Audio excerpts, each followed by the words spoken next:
தென்றலே மெல்ல பேசு சீரியலோட அப்கமிங் ப்ரமோஸ் இப்போ வந்து நீதிமன்றத்தில் நம்ம இளம்பதியும் நம்ம பரமனும் சேர்ந்து 6 மாதத்துக்கு வாழணும்.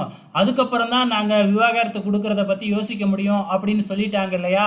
இப்போ இளமதி நேராக மூட்டை முடிச்செல்லாம் கட்டிக்கிட்டு நேராக பரம இருக்கிற அதாவது கலாவோட வீட்டுக்கு வந்தால் பரம உள்ளார சேர்த்துக்க முடியாதுன்னு வெளியே தள்ளி கதவை பூட்டிடுறாப்புல. அதுக்கப்புறம் என்ன, நம்ம இளமதி அங்கேயே உக்காந்துக்கிட்டு போராட்டம் பண்ண ஆரம்பிக்கிறாங்க. மகளிர் சங்கத்தெல்லாம் கூப்பிட்டு எல்லாம் போராட்டத்தை பெரிய அளவுக்குள்ள போக அங்கே மீடியாலாம் வந்துடுறாங்க. மீடியா எடுத்து டிவியில் வரவும் உடனே வந்து மினிஸ்டர் ஃபோன் பண்ணி கலா கிட்ட ஒழுங்கு மரியாதை அந்த பொண்ணை உள்ளார கூப்பிட்டுக்கு, இல்லைனா வந்து பார்த்திங்கன்னா கட்சிக்கே வந்து பெரிய இதாகும், அதனால் நீ ஒழுங்காக உள்ளார கூப்பிடு அப்படின்னு சொல்லிடுறாங்க. வேறு வழியே இல்லாமல் இப்போ கலாவே வந்து பார்த்திங்கன்னா பரமனுக்கும் நம்ம இளமதிக்கும் ஆரத்தி எடுத்து வீட்டுக்குள்ளே போகிற மாதிரி ஆயிடுச்சு.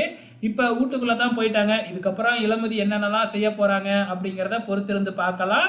ஸோ இது ஏற்கனவே பல சீரியலில் நம்ம பார்த்துருக்கோம். அதே தான் இப்போ கண்டினியூ ஆகுது இந்த சீரியல்லையும். வெயிட் பண்ணி பார்க்கலாம்.